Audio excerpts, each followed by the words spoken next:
Bonjour, chère étudiante, cher étudiant. Après avoir vu l'examen de la première session 2019, nous on va voir l'examen de la deuxième session, c'est-à-dire la session de juin 2019. Donc c'est à peu près la même chose. Donc là, on vous donne la composition du calcaire, la composition de l'argile et aussi la composition de la farine ou bien le cru. La masse qu'on a utilisée, c'est 500 kg de farine. Donc on connaît la masse de la farine, mais on ne connaît pas le pourcentage du calcaire et celui de l'argile. Les questions, donc c'est à peu près la même chose. Donc là, on vous demande de donner le pourcentage de calcaire dans le cru, c'est-à-dire le mélange calcaire-argile, on veut savoir le pourcentage de calcaire. Quand on dit le calcaire, c'est pas CaCO3. Le calcaire, c'est le minerai. Parce que CaCO3, c'est la calcite. Mais par abus de langage, on l'appelle calcaire quand il est pur. Mais sinon, quand on dit calcaire, le calcaire, il contient beaucoup de calcite, qui est le CaCO3, et un peu d'impureté. Et quand il est pur, le pourcentage de CaO, il est de 56%. Là, le pourcentage, il est un peu faible, plus petit, plus petit que 56, donc c'est pas un calcaire qui est pur à 100%. Donc on veut connaître le pourcentage du calcaire et le pourcentage de l'argile dans la farine. Bon, la deuxième question, c'est la masse du clinker, donc c'est une question classique. Et calculer le pourcentage de CO dans le clinker, ça aussi c'est une question classique. Par contre, la dernière question, c'est une question qui est un peu où il faut faire, où il faut avoir une réflexion. C'est pour calculer, c'est le pourcentage, ou bien la quantité d'un calcaire qu'on va ajouter comme additif à la farine. C'est-à-dire que si on prépare une farine et on voit que dans la farine, le pourcentage de CaO il est faible, donc on essaie d'augmenter le taux de CaO. Et quand on augmente le taux de CaO, on va augmenter aussi le taux de CaCO3. Donc là, la farine doit contenir entre 77 et 83% de CaCO3 et non pas de CaO. Donc il faut bien lire l'énoncé. Et le calcaire qu'on va ajouter, il est d'une haute pureté, il a une pureté de 97% en CaCO3. Donc quelle est la masse qu'on va ajouter? C'est ce qu'on va voir dans cet exercice. La deuxième question, donc, enfin le deuxième problème, c'est la prise du plâtre. Donc c'est classique. Là, on utilise un taux de gâchage E sur P égale à 10, mais il faut bien voir le volume d'eau de départ, il est de 75. C'est ça ce qui change. E sur P est 75. Le reste, les calculs des concentrations, c'est à peu près la même chose. Et en même temps, la dernière question, on va calculer la masse du gypse formé au point B. On commence par le pourcentage du calcaire dans le cru. Donc, le cru, donc, c'est la farine, 500 kg. Le pourcentage en CaO, c'est 35,88. Bien entendu, c'est une valeur qui est prise du tableau. Dans ce mélange, on a X% de calcaire qu'on note CC. Donc le calcaire, c'est celui-là. Et le calcaire, il contient 52% de CaO. 52,54%. Quant à l'argile, c'est Y%. Bien entendu, X plus Y égale à 100. Parce qu'on a un mélange calcaire-argile. Mais on peut ajouter dans le mélange d'autres additifs, si vous voulez. L'argile contient 10,90, donc il est donné sur le tableau, donc le voilà, donc le 10,90. La masse de CaO dans le cru égale à la masse de CaO dans le calcaire, si On connaît la masse du calcaire et la masse de CaO dans l'argile. La masse de CaO dans le cru, c'est quoi? C'est 35,88% de la masse du cru. Et la masse de CaO dans le calcaire, c'est 52,54%, celle-là, fois la masse du calcaire, plus 10,90% de la masse de l'argile. Le calcaire, il représente X% de la masse du cru, donc c'est X fois la masse sur 100, fois la masse du cru sur 100. La même chose pour l'argile, c'est Y% de la masse du cru. Donc ça, on va essayer de remplacer la masse du calcaire et la masse de l'argile par ces valeurs. Donc là, c'est 35% de la masse du cru, est égal à 52,54 fois quand on divise par 100, donc ce n'est autre que 0,01. La même chose pour du côté argile. Si on effectue l'opération, donc on aura 35,88 égale à 0,5254 fois x plus 0,109 fois y. Et on a aussi, comme on a dit, x plus y égale à 100. Donc ça va vous donner un système à deux équations et deux inconnus. Donc à partir de là, on va pouvoir calculer x qui est égal à 60 et y égale à 40. Donc il faut refaire ces calculs après avoir vu la correction. Donc la farine contient donc 60% de calcaire. Maintenant la masse prévue du clinker. Donc X% de calcaire plus Y% d'argile mélangé, ça donne 500 kg de cru. Et ça, donc, ça va donner, après 800 450 degrés, si on élimine la perte au feu qui est déjà dans le tableau, on aura le clinker avec une masse petit m qu'on va calculer. Donc voilà le tableau, donc on va travailler avec la perte au feu. Le clinker c'est quoi? Donc c'est la masse du cru moins la perte au feu. La perte au feu c'est 30,18 fois la masse du cru qui est 500, ce qui donne une masse de la perte au feu 150,9. À ce moment-là, la masse du clinker va être égale à 349,1 kg, puisqu'il a perdu 150,9 kg. Dans le pourcentage de CaO dans le clinker, c'est la masse du clinker, la masse de CaO dans le clinker sur la masse du clinker. À quoi est égale la masse du CaO dans le clinker? On a dit le cru, c'est le calcaire plus l'argile.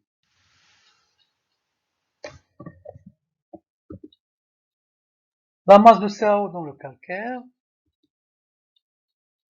ce n'est autre, et ici vous avez la masse de CaO dans l'argile. Donc la masse de CaO dans le cru est égale à la masse de CaO dans le calcaire plus la masse de CaO dans l'argile. Ou bien, puisqu'on connaît, là dans le tableau on a déjà le pourcentage de CaO dans la farine. Donc on va directement, donc on utilise la deuxième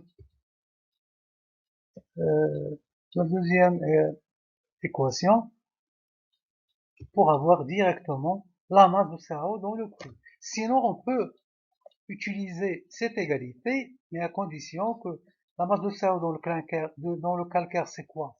C'est la masse de CaO dans le calcaire, c'est 52,54% fois la masse du calcaire. Et la masse du calcaire, c'est quoi? C'est 60%, donc, fois la masse du cru. La même chose pour l'argile, c'est 40% de la masse du cru. Donc voilà, donc, on va récapituler. Donc là, le calcaire, c'est 60%, l'argile, c'est 40%. Donc voilà, dans le cru, on a 35,88% quand on mélange les deux. La masse de CaO dans le calcaire, c'est ça. Et la masse de CaO dans le... Parce que les 300%, c'est quoi? C'est 60% de 500 kg. Ça fait 300. La même chose, là, c'est 40%, ça fait 200. Et si vous faites le total, on va trouver les 179,4 kg. Donc, les deux méthodes donnent la même valeur. Donc, le cru de départ, 500 kg, contient 179,4 kg de CaO. Après cuisson à 1450 degrés, il y a une perte au feu, et ça donne un clinker de masse bien entendu plus faible, 349,1 kg. C'est le clinker. Donc, la masse de la chaux est toujours la même, puisque la chaux elle va pas s'évaporer. Donc la masse de la chaux dans le cru égale à la masse de la chaux dans le clinker, est égale à 179,4 kg. Donc le pourcentage de CaO dans le clinker, c'est ce qu'on cherche, c'est la masse de CaO dans le clinker sur la masse du clinker. C'est 179,4 sur la masse du clinker fois 100 est égal à 51,39%. Maintenant, cette question est un peu difficile, donc il faut bien suivre le raisonnement. Là, on part du cru qu'on avait pris au départ, les 500 kg, qui contient 179,4 kg de CaO. Donc notez bien, c'est le CaO. On va ajouter une masse petit m' d'un calcaire. C'est pas le premier calcaire qu'on a utilisé. C'est un calcaire de haute pureté. C'est un calcaire qui contient 97% de CaCO3. Donc ce calcaire, on va l'ajouter à ce cru. Donc à ce moment-là, qu'est-ce que vous aurez? Vous aurez un mélange qui va contenir, donc, dont la masse c'est 500 kg, donc c'est la masse qui était au départ, plus le M' qu'on a ajouté. Donc ça fait 500 plus M'. C'est le calcaire ajouté. Et ce mélange, il aura une teneur de 77% de CaCO3. Donc comme vous voyez bien, là c'est le CaO, et là c'est le CaCO3. Donc, avant de faire le calcul, on va essayer de voir la teneur de CaCO3 au départ. Donc c'est une règle de 3. Donc on passe de CaO vers CaCO3. Donc on multiplie par 100, qui est la masse molaire de CaCO3, et on divise par la masse molaire de CaO. À ce moment-là, donc ça va donner la masse de CaCO3 dans le mélange de départ. À partir de là, on peut même calculer le pourcentage de CaCO3 dans le cru de départ. Bien entendu, il va être plus faible que 77%. Donc 77%, c'est quoi? C'est la masse de CaCO3 total, donc total qui est là, sur la masse du mélange 500 plus M'. La masse de CaCO3, c'est quoi? C'est 179,4, donc c'est cette valeur, plus la masse de CO3, de CaCO3 dans le calcaire ajouté.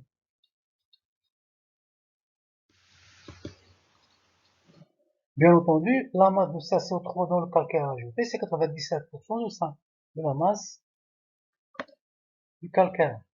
C'est 0,97 fois N'.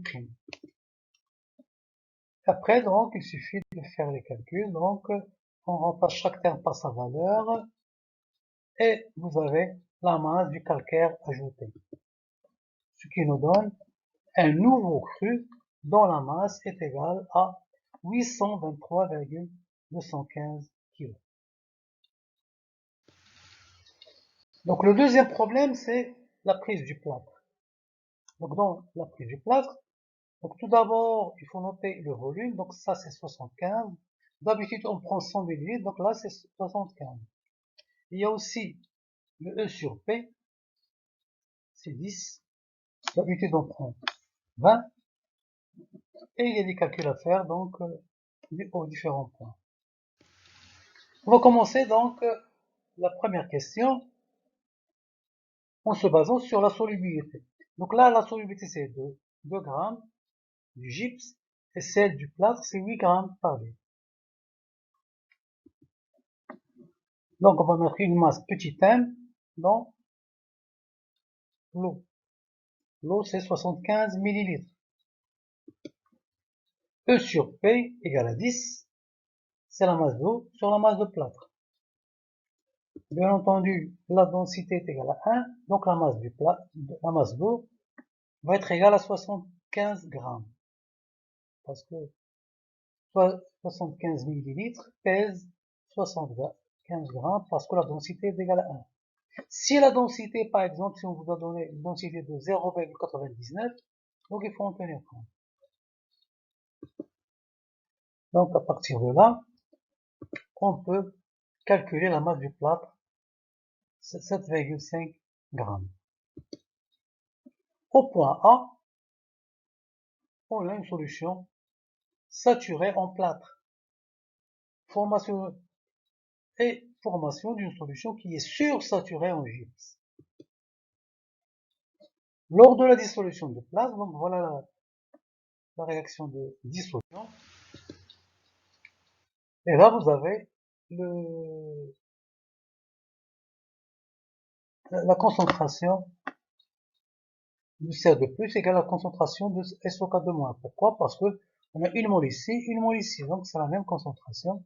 Et c'est égal à la quantité de plâtre, ou bien à la concentration de plâtre dissous. Au point A, voilà, on a dit 8 grammes dans 1 litre. Nous, on a 75 millilitres. On aura une masse de 0,6. Donc, au point A, on aura seulement 0,6 grammes de plâtre non dissous. Et c'est ce qui va rester, donc, il va vous rester du plâtre non dissous, soit 6,9 grammes, qui va être dissous au cours du palier. Donc, le plâtre, la concentration du plâtre, c'est celle-là, est égale à la concentration en calcium et en sulfate. Donc, c'est 0,6, c'est la masse dissoute, sur la masse molaire, qui divise le volume en litres, 75 10-3, est égal à 55,17 10-3 mol par litre. C'est une solution saturée en plâtre, sursaturée en gypse, donc il y aura formation de quelques germes de gypse. Maintenant, on va calculer la masse du gypse formée au point B. On a une solution saturée en gypse. Or, il y a formation du gypse, donc, mais il y a une partie qui va rester en solution. c'est les 2 grammes par litre, parce que une solution saturée, elle est toujours en équilibre avec une solution qui contient un minimum de gypse. Donc le minimum, c'est 2 grammes par litre. Voilà la réaction de dissolution. Et voilà les concentrations. Et cette fois-ci, c'est égal à la concentration de gypse dissous. 2 grammes dissous dans 1 litre. Bien entendu, on vous a donné 2 grammes. Mais on peut avoir dans un autre exercice, au lieu de vous donner 2 grammes, ça peut être 2,1. Donc il faut changer les valeurs. La masse de gypse dissoute, donc 75 mg, est égale à 0,15 g. Donc 0,15 g va être dissoute dans cette solution. Donc si on revient à la concentration de gypse, donc c'est 11,63 10-3 mol par litre. Donc là, la masse du gypse formée toujours, donc le plâtre se transforme en gypse, en masse molaire c'est ça. Au départ on a mis 7,5 grammes, donc on aura une masse de gypse qui est égale à 8,8965 grammes. Mais, donc ça c'est tout le plâtre se transforme en gypse. Mais le gypse, il y a une partie qui va rester en solution. C'est les 0,15 qu'il faut retrancher de la masse du gypse qui est formée. Et vous aurez une masse de gypse égale 8,7465 grammes. Et voilà, je pense qu'on a fait le tour sur la prise du plâtre.